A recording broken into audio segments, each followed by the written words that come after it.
जय हिंद साथियों। आज मैं पूछना चाहूँगा, ये जो सड़कों पे मजदूर भटक रहे हैं, आप देख ही रहे हैं, रोज बेचारे कितनों की तादाद पे जा रहे हैं और मर भी जा रहे हैं। तो इन सब का जिम्मेदार कौन है? कौन इनको, ये जो त्रासदी है कोरोना वायरस की, इसको लेके कौन आया था? ये अपने आप तो आया नहीं था इंडिया में, जाहिर सी बात है। फरवरी में राहुल गांधी ने इनको, बीजेपी की सरकार को सचेत किया था कि ये जो वायरस है बहुत ही ज्यादा खतरनाक है। उसके बावजूद भी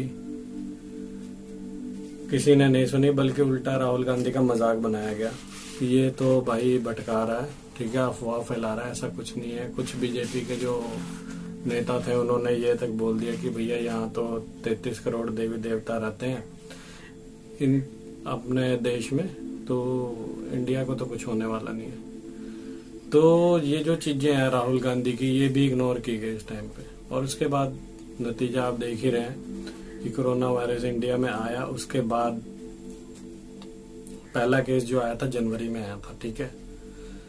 उसके बाद भी इन्होंने सबक नहीं लिया। उसके बाद राहुल गांधी ने सचेत किया, उसके बाद भी इन्होंने सबक नहीं लिया। उसके बाद कई जो एक्सपर्ट है WHO वगैरह, उन्होंने भी सचेत किया, उसके बाद भी ये नहीं जागे। उसके बाद 24 फरवरी को नमस्ते ट्रंप का कार्यक्रम होता है, जिसमें बहुत भारी संख्या में विदेशी भी आते हैं गुजरात में।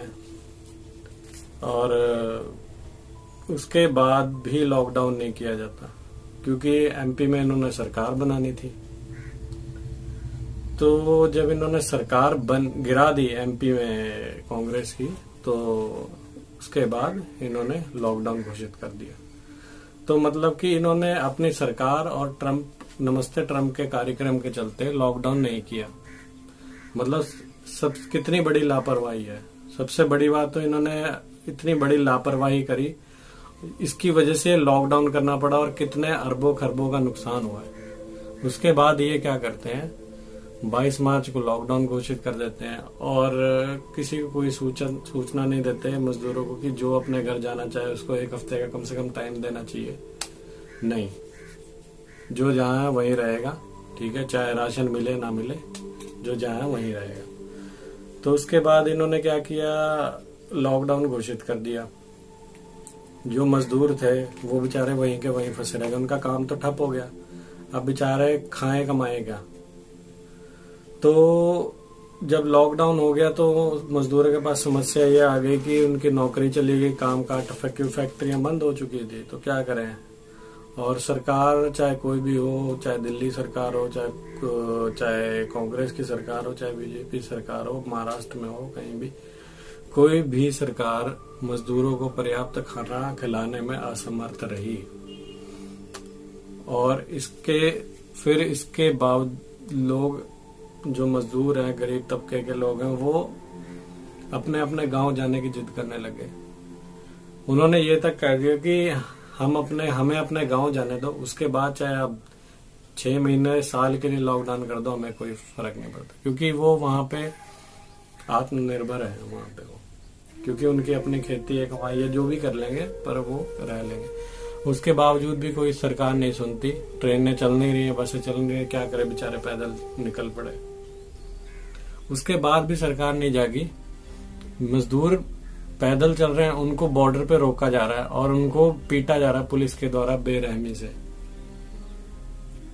आप देख ही सकते हैं क्या हालात है। सरकार के पास फीडबैक पहुंचने के, जिन लोगों को समय रहते देखना चाहिए था कि मजदूर पैदल चलने के लिए क्यों मजबूर हो रहे हैं, वो चुप रहे। उन्होंने कुछ नहीं किया।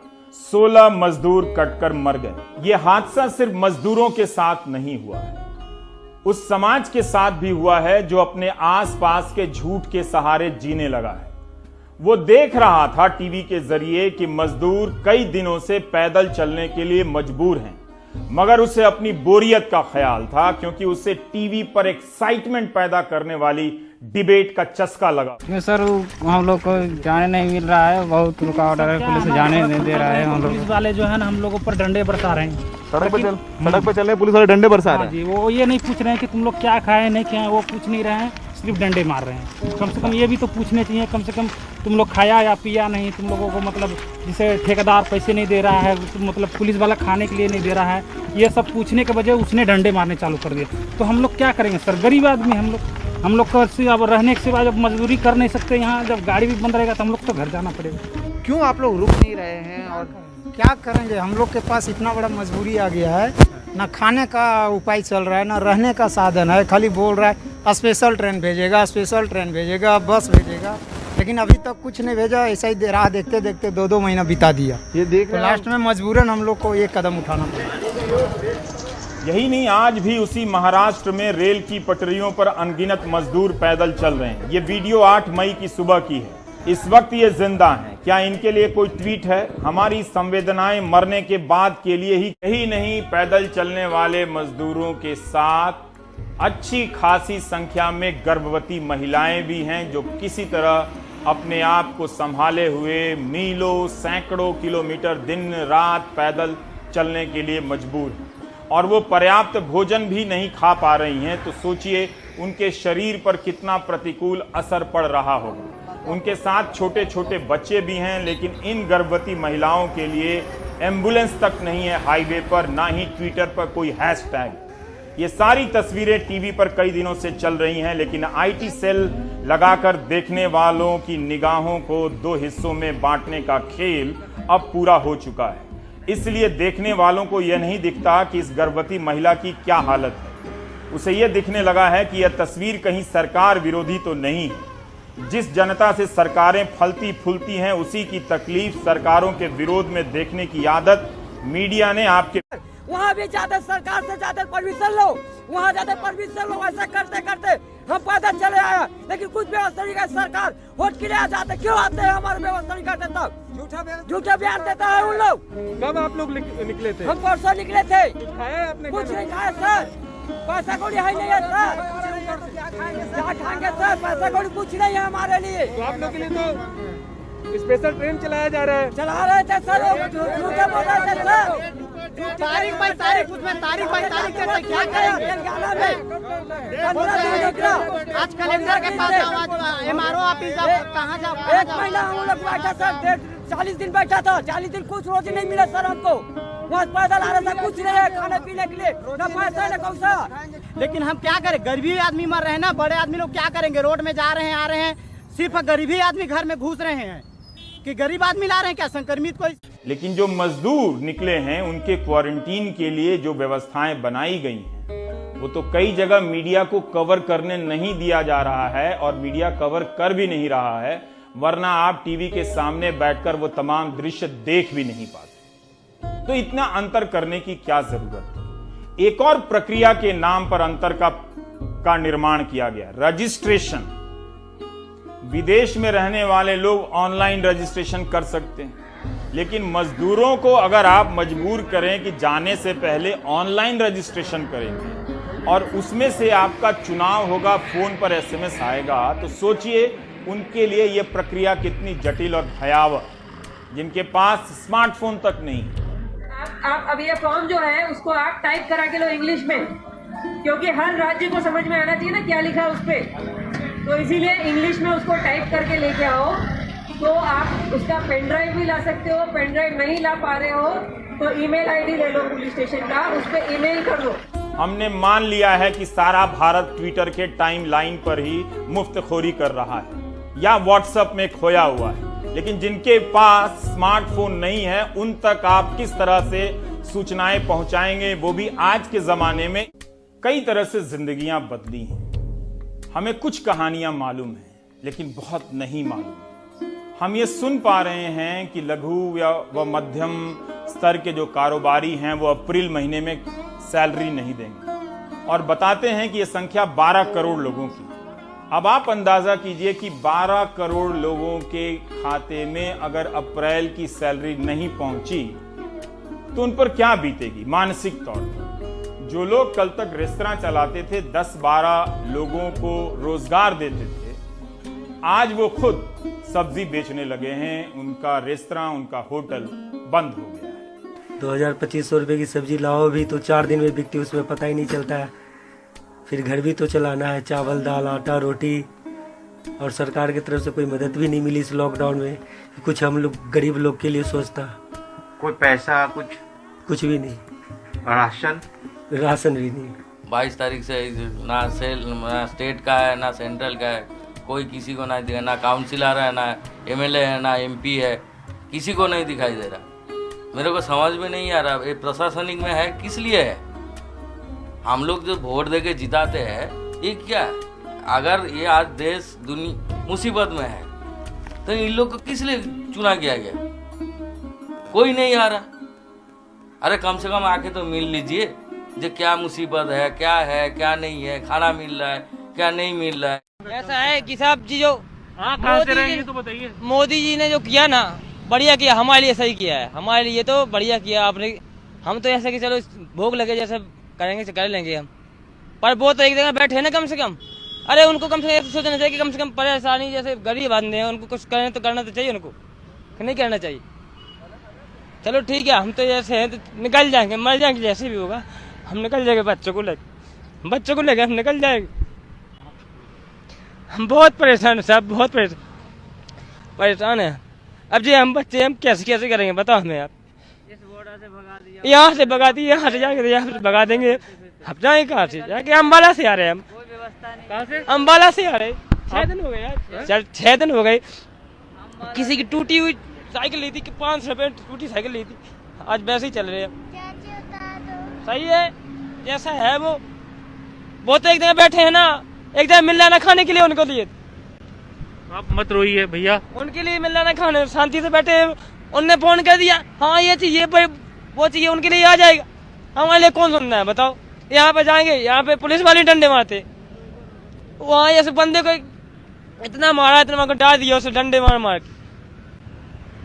ऐसा थोड़ी होता है। चलो ठीक है, हम भी ऐसे जाइएगा। आप अम्बाला से ऐसे आ रही हैं बच्चे को गोद में लेकर? जी हाँ जी सर, 3-4 दिन हो गए।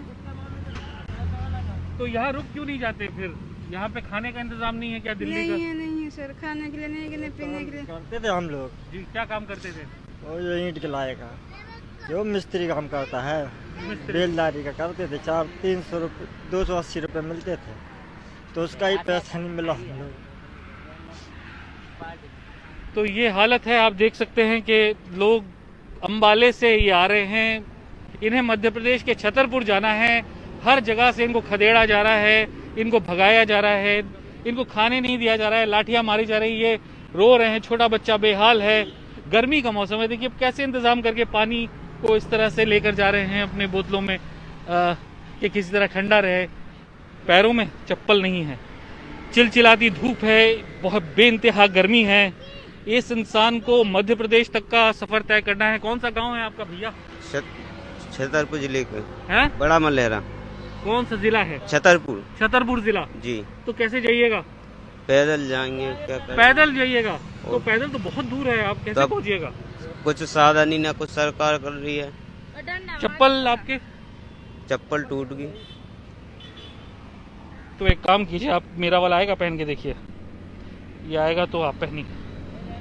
नहीं पहन लो, आपका रास्ता बहुत दूर है, मैं तो इंतजाम कर लूंगा अपना। आप पहन के देखो, आता है क्या? पहन लो।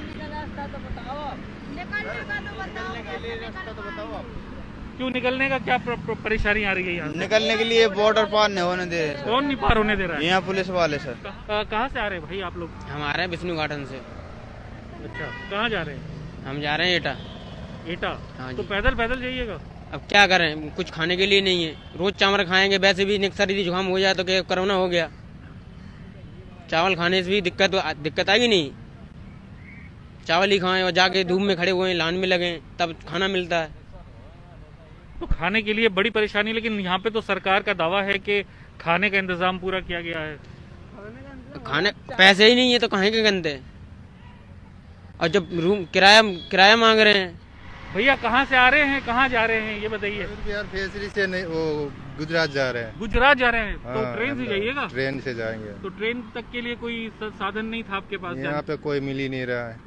अच्छा। और मिल ही रहा था वो भी पैसे ज्यादा मांग रहे हैं। पैसे ज्यादा मांग रहे हैं। तो आप लोग भी गुजरात के हैं? हाँ, गुजरात का, अहमदाबाद का। अहमदाबाद के हैं। तो ये सब जा रहे हैं अहमदाबाद के लिए स्टेशन की तरफ।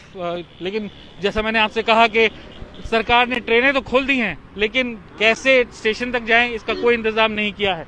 यही वजह है कि लोग बेबस होकर, बेहाल होकर पैदल चलकर अपनी जगहों पर जाने की कोशिश में हैं। जो खुशकिस्मत हैं, जिनके लिए ट्रेनें चली हैं, वो तो ट्रेन तक का सफ़र जो है, रेलवे स्टेशन तक का सफ़र तय करें। लेकिन जो बदकिस्मत लोग हैं, जिनके जाने का कोई संसाधन नहीं है, ना बस है ना ट्रेन है, वो इन जैसे लोग जो मेरे पीछे यहाँ आपको दिखाऊं, ये जो मध्य प्रदेश के छतरपुर जा रहे हैं, पैदल निकल रहे हैं, अम्बाला से आए हैं और अभी कितने 100 किलोमीटर और इनको जाना है। इन लोगों का सुध लेने वाला, इन लोगों की सुध लेने वाला कोई नहीं है। सलमान रावी।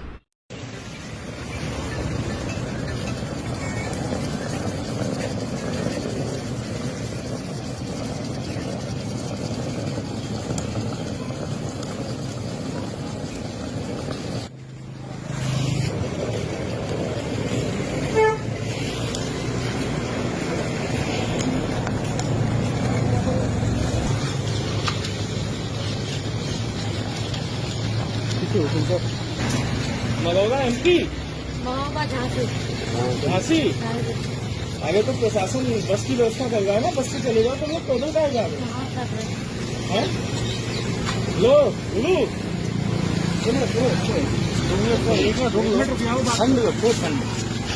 यहाँ से चले जाओ आगे स्टैंड बस अड्डे, वहाँ पे बदलाव का रास्ता है। खाना रहने की भी व्यवस्था नहीं हो जाएगी और वहाँ से बस से तुम्हें भिजवा दिया जाए।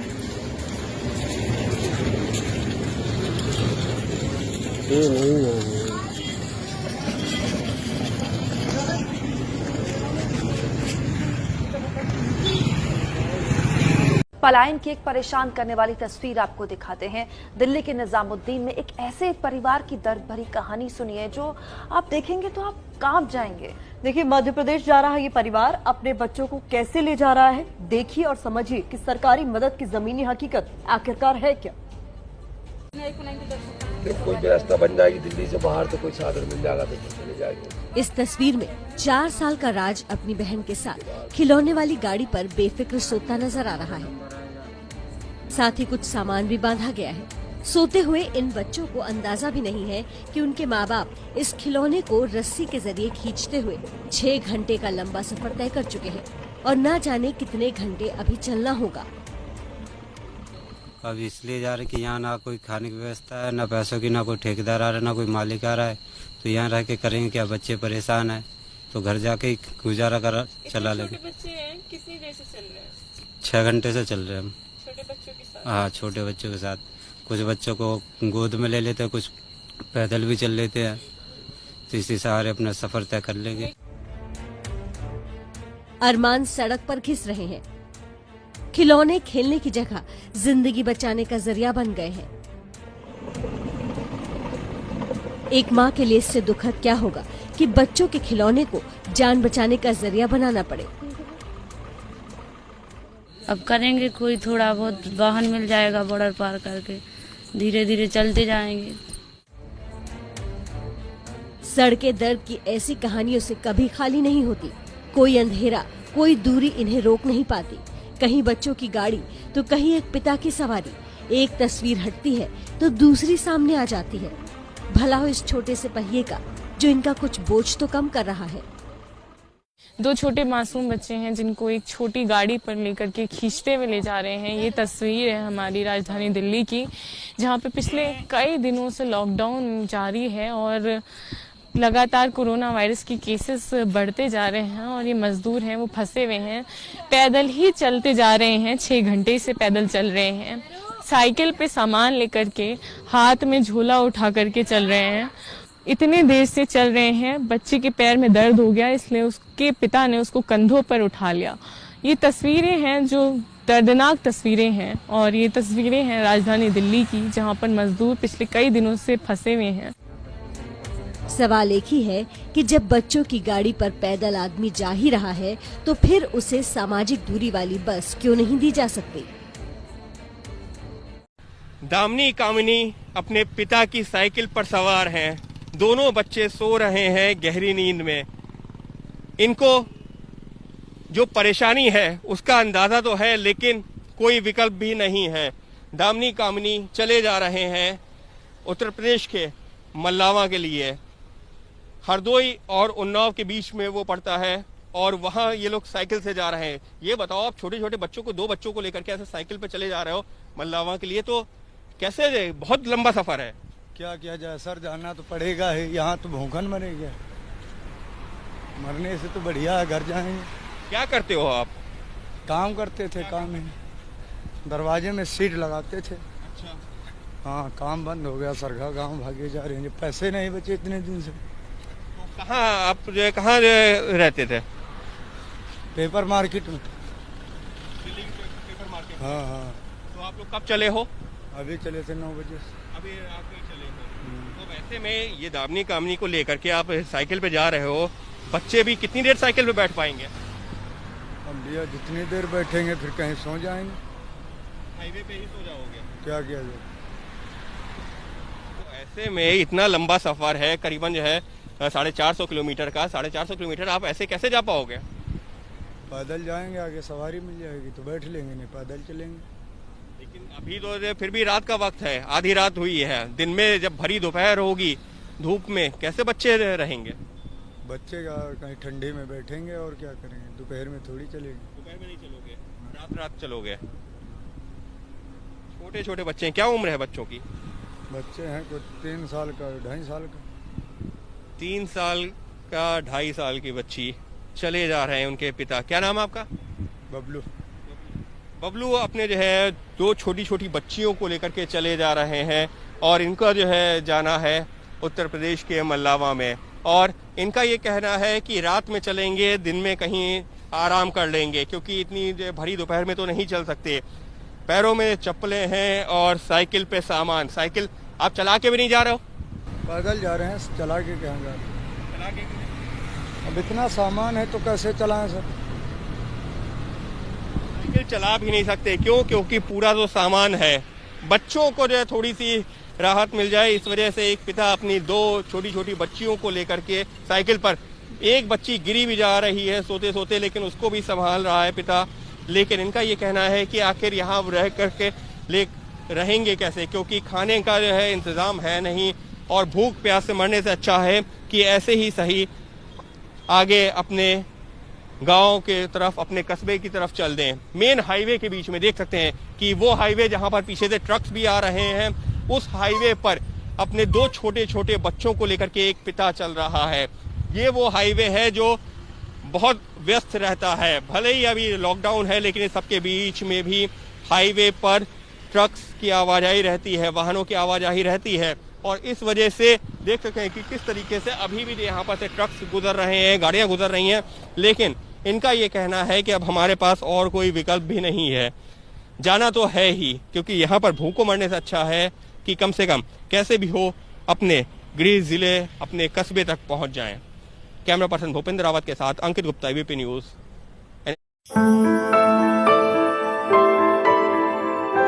अपने घर जाना चाहते हैं, घर जाएंगे। 8 दिन हो गए पैदल चलते हुए, बच्चों को पैदल चला रहा, खुद भी पैदल चल रहे हैं। चलते चलते पैरों में छाले पड़ गए, कब तक चले? पुलिस वाले मिल जाते हैं, डंडे मारते, बच्ची बीमार पड़ गई है चलते चलते रस्तों में। अब हम घर जाना चाहते हैं, अब इतने सुविधा कर दो, हम घर पहुँच जाए।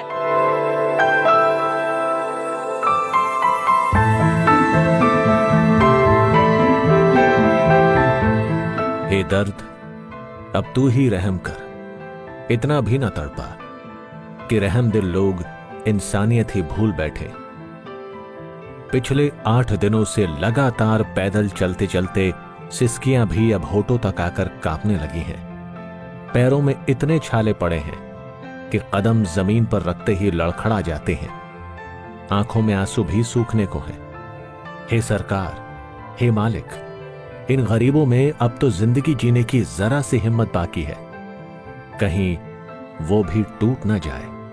कुछ कीजिए, भाषण छोड़िए, मदद को हाथ बढ़ाइए और इन गरीबों को घर पहुंचाइए। हमें ऊपी जाना है, हम परेशान हैं, नहीं कुछ खाने को नहीं कुछ है। हम और चलते चलते और छाले पड़ गए, पैरों हाथों पैरों में दर्द हो रहा है, चला नहीं जा रहा है। कब तक चले हम पैदल?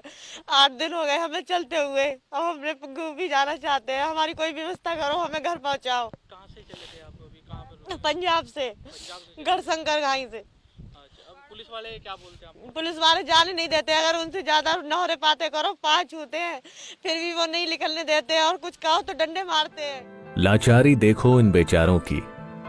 2 वक्त की रोटी भी नसीब नहीं होती। कोई रहमदिल इंसान मिला तो खाना खिला देता है, और कोई संवेदनहीन से भेंट हुई तो दुत्कार कर भगा देता है। छोटे छोटे बच्चे पैदल चलते हैं, खेतों में सोते हैं, पेड़ों के नीचे आराम करते हैं, लेकिन इनके आंसू पोंछने वाला कोई नहीं है।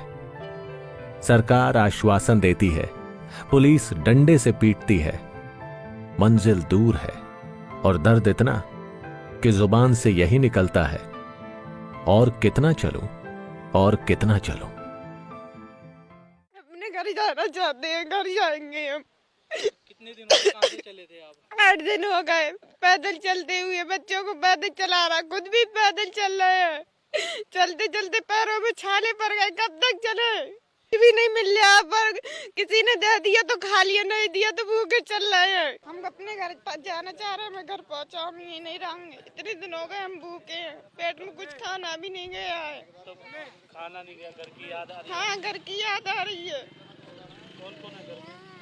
हमारे डैडी है, माँ, हमारे भाई है, बहन है छोटी छोटी, हम यहाँ फंसे हैं। कब से चले वहाँ से? 8 दिन हो गए हमें। तो खाना खाया आपने? खाना कोई दे देता तो खा लेते, नहीं देता तो नहीं खाते। तो छोटे छोटे बच्चे हैं आपके साथ, किसी ने दूध दिया हो, किसी ने बच्चों के लिए कुछ? तो बच्चों को खिलाया, हम खाए। बच्चों के लिए किसी ने इंतजाम किया? कुछ बंदो ऐसे अच्छे हैं, उन्होंने दे दिए, बहुत से ने नहीं दिया, दुत्कार दिए, जाओ यहाँ से। कोरोना का कहर और लॉकडाउन की मार झेल रहे देश के लिए मोदी सरकार ने 20 लाख करोड़ का आर्थिक पैकेज दिया है, मगर उसमें घर के लिए निकले प्रवासियों के लिए कोई जगह नहीं है। सरकारें दावा करती हैं कि मजदूरों की हर संभव मदद की जा रही है, धीरे धीरे उन्हें घर पहुंचाया जा रहा है, लेकिन ये तस्वीरें कहती हैं कि सरकार की कथनी और करनी में बहुत बड़ा फर्क है।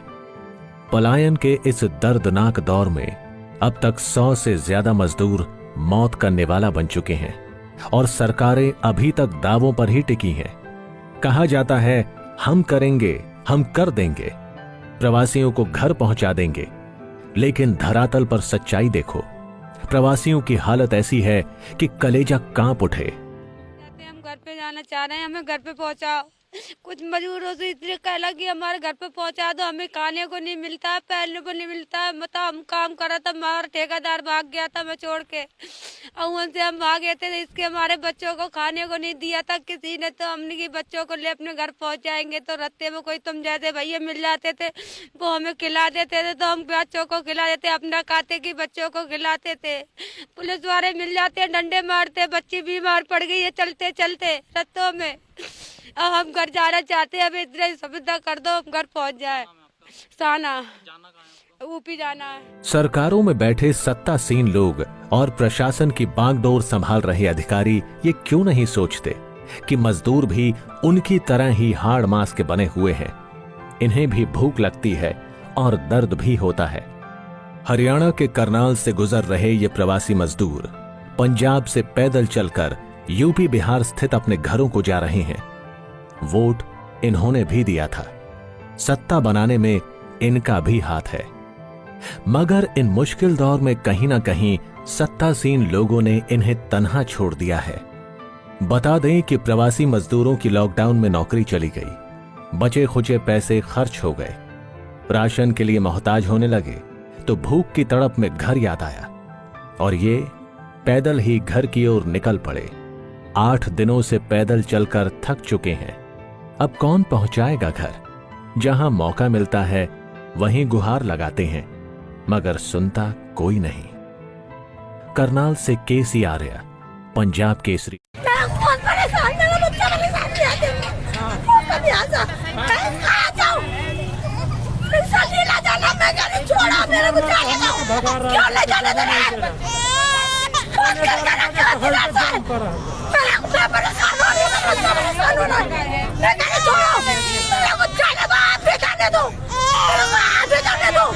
जो भी होना होगा हो जाएगा, ये जान दे दूंगी अपने बच्चे गिफ्ट दे दूंगी। मेरे को बात जानने दो, कुछ नहीं, मेरा बच्चा बहुत परेशान हो रहा है। बच्चे मार रहे हैं, समझ में आ रहा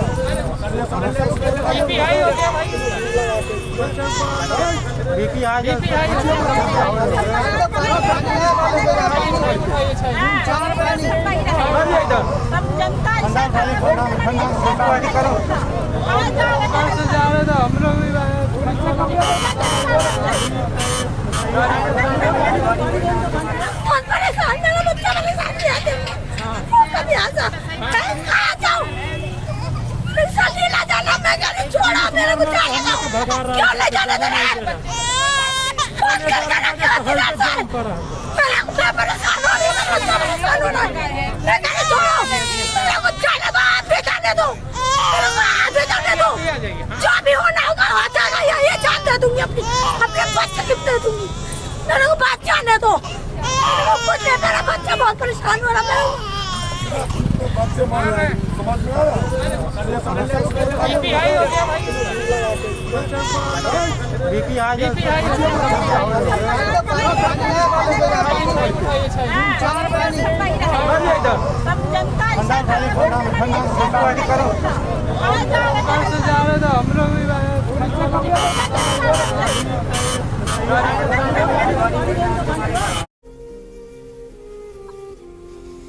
इतनी बेरहमी से पीटा भी जाता है और उसके बाद कितने छोटे छोटे बच्चे हैं बेचारे। सोचो मतलब कि हम अगर पास की दुकान में भी जाना हो कुछ दूध या राशन लेने तो हम लोग बाइक पे जाते हैं, शायद 200-300 मीटर दूर भी जाना हो तब भी बाइक पे जाते हैं या गाड़ी में जाते हैं।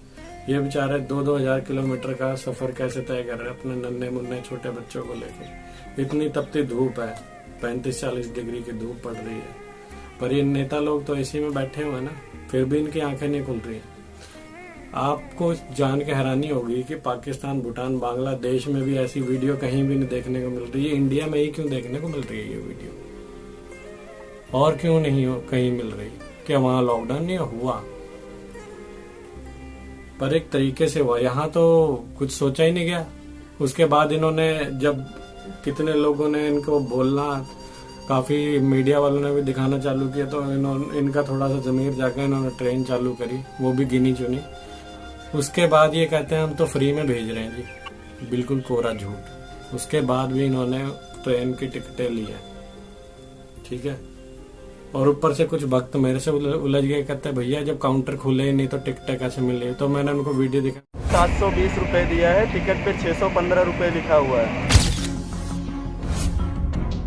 आप लोगों के साथ बच्चे हैं तो रास्ते में कुछ खाने पीने के लिए दिया गया? कुछ नहीं दिया। लॉकडाउन के तीसरे चरण में अलग अलग राज्यों में फंसे प्रवासियों को श्रमिक स्पेशल ट्रेनों के जरिए उनके गृह राज्य पहुंचाए जाने का सिलसिला जारी है। ऐसी ही एक ट्रेन बुधवार को यूपी के प्रतापगढ़ पहुंची, जो गुजरात के साबरमती से लगभग 1200 प्रवासियों को लेकर चली थी।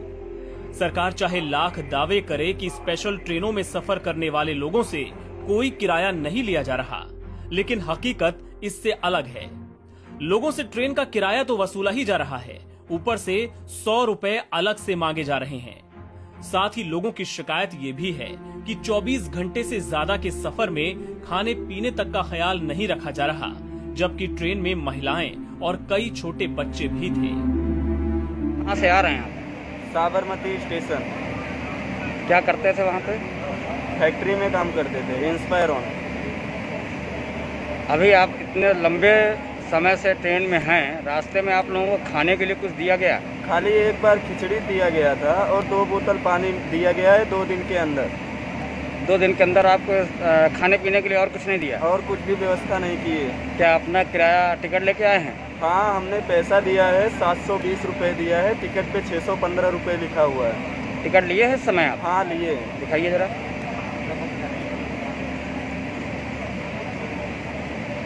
ये देखिए, टिकट पे 615 और 720 रुपये दिए। टिकट काउंटर से आपसे 720 रुपये लिया गया? नहीं, टिकट काउंटर पे नहीं लिया गया है हमसे। जो वहाँ के मामलतदार थे, वहाँ के अधिकारी ने लिया था और हमने फ़ोन पे बात किया तो उन्होंने बोले कि कोई भी अधिकारी आपको फ्री में नहीं छोड़ेगा, वो पैसा लेगा। ये साबरमती स्टेशन पे आपसे पैसा लिया गया? हाँ, साबरमती पे पैसा लिया गया। रिकॉर्डिंग भी पड़ा है मेरे पास।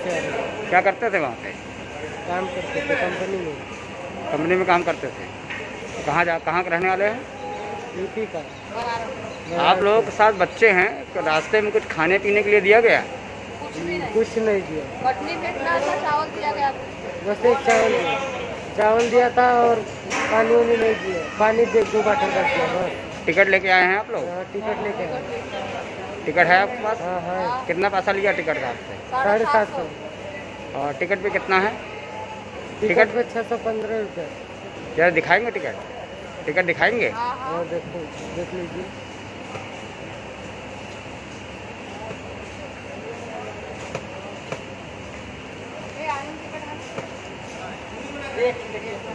एक लोग दिखा।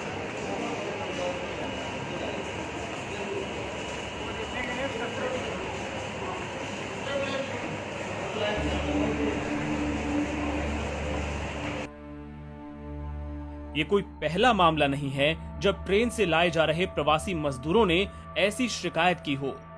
केंद्र सरकार, राज्य सरकार चाहे जो दावे करें, विपक्ष चाहे जो कहे, राजनीति चाहे होती रहे, पर इस सब के बीच सच यही है कि लॉकडाउन में काम धंधा बंद होने से इन प्रवासियों के सामने पहले ही खाने के लाले पड़े थे।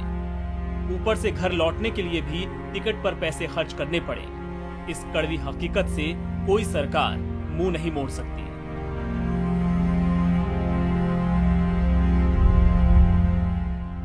एनबीटी ऑनलाइन तो मिली हुई है, देख लो आप। तो कहते टिकटें कैसे मिल गई जब काउंटर नहीं खुले? अरे भैया, ये तो सरकार को पूछो ना आप जाके कि इनके हाथ में टिकट आ कैसे गया जब काउंटर बंद थे। तो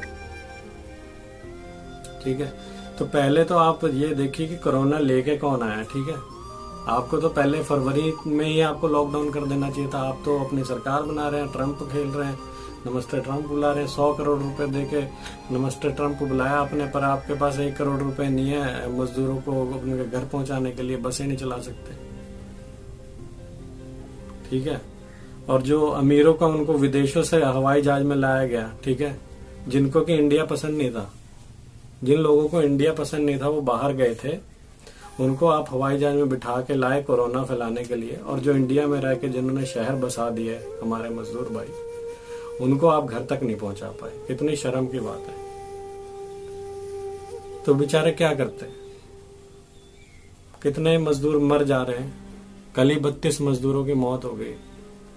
बेचारे, मतलब उनका क्या कसूर था कि वो गरीब है इसलिए? बेचारों की माँ मर गई, बच्चे छोटे छोटे बिलक रहे हैं, क्या कसूर था?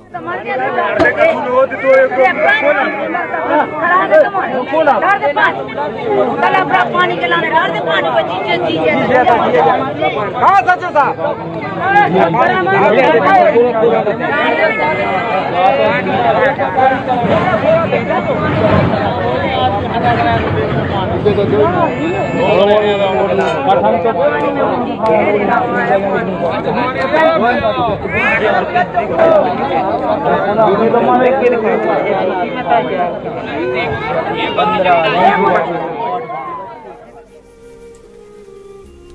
कुछ दिन पहले 2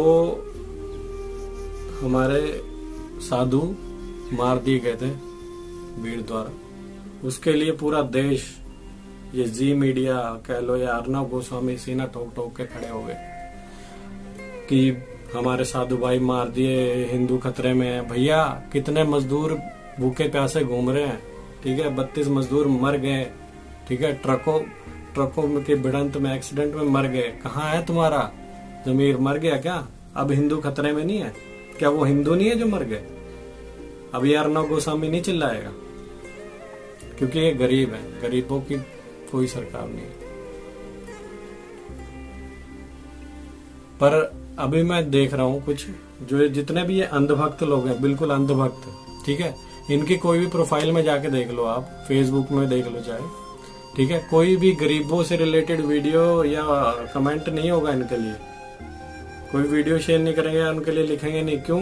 क्योंकि इनके मोदी जी की छवि खराब हो जाएगी इससे, ठीक है।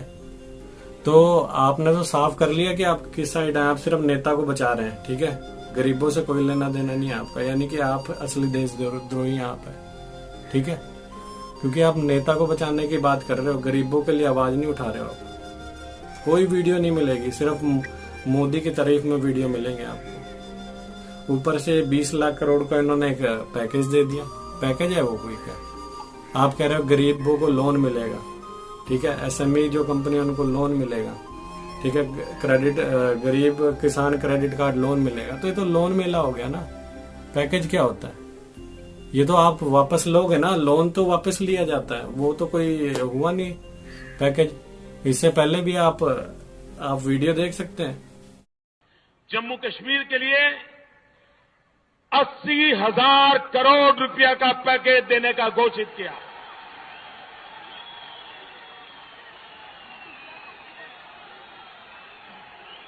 $80,000 करोड़ रुपया का पैकेज हमने तय किया है कि इन कालखंड में 100 लाख करोड़ रुपया आधुनिक इंफ्रास्ट्रक्चर के लिए लगाए जाएंगे, जिसे रोजगार भी मिलेगा। बड़ा हूं तब मैं आज बिहार के पैकेज की घोषणा यहीं से करना चाहता हूं। करो 50,000 करूं कि ज्यादा करो, 60,000 करूं कि ज्यादा करो, 70,000 करूं कि ज्यादा करो, 75,000 करूं कि ज्यादा करो, 80,000 करूं कि ज्यादा करो, 90,000 करूं कि ज्यादा करो। मेरे भाइयों बहनों, मैं आज वादा करता हूं, दिल्ली सरकार कान बराबर ठीक रख के सुन लीजिए, दिल्ली सरकार 1.25 लाख करोड़ रुपए का पैकेज देगी। हर संकट के समय एक पैकेज घोषित करने की फैशन हो गई है। भाई आपको कुछ मिलता है क्या? इतने पैकेज आते हैं, मिला है कुछ? आपको मिला है कुछ? ये जो पैकेज घोषित करते हैं ना, और जो कुछ देते नहीं ना, अब उनको पैक कर करके भेजने का समय आ गया है। आपने बिहार में बोला 1 लाख करोड़ दे दिया, जिसका आज तक पता नहीं। इससे पहले आपने बोला था 100 लाख करोड़, अरे 20 लाख करोड़ तो दिया नहीं, 100 लाख करोड़ की बात कर रहे हैं। 100 लाख करोड़ का आज तक पता नहीं। जम्मू कश्मीर में 80,000 करोड़ दिए, वो कहां पे है, उसका कोई पता नहीं। तो इतनी लंबी बातें करते हैं, ठीक है, पर काम करके दिखाओ सर, काम करके दिखाओ। ऐसे कुछ नहीं होता।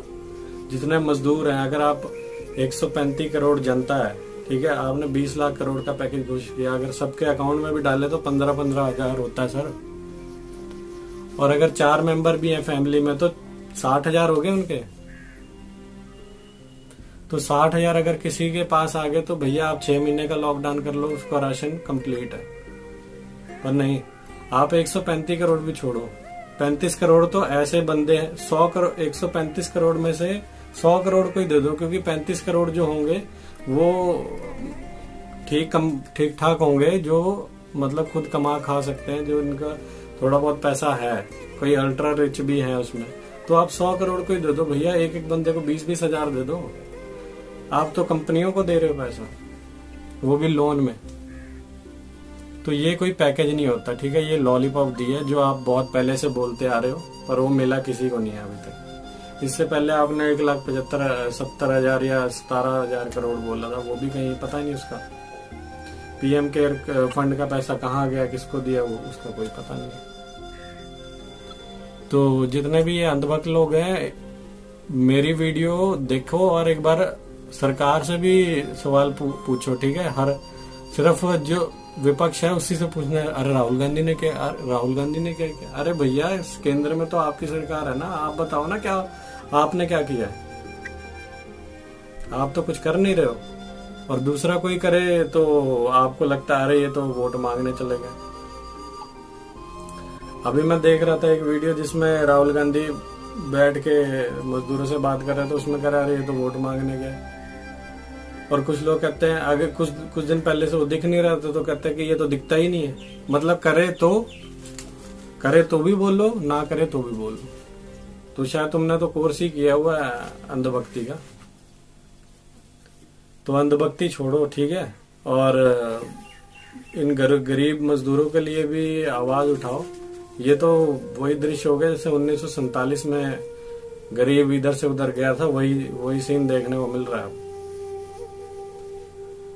और जरा एक बार अगर इतना ही आपको लग रहा है ना कि मोदी सरकार बहुत अच्छी है, तो एक बार जो पलायन कर रहे हैं ना ये मजदूर, उनके पास जाके एक बार हर हर मोदी बोल के देख लो, बता देंगे आपको। शायद आप एसी रूम वगैरह में बैठे हो तो बस टाइप करते रहते हो, अरे भैया ये पटरी पे क्यों सो गए, पटरी पे तो सोने की जगह ही नहीं है। भाई ये उनको भी पता है पटरी पे सोने की जगह नहीं, पर वो इतने थक गए कि जस्ट वो बैठे थे वहां पे, पर उनको कब नींद आ गई उनको खुद नहीं पता।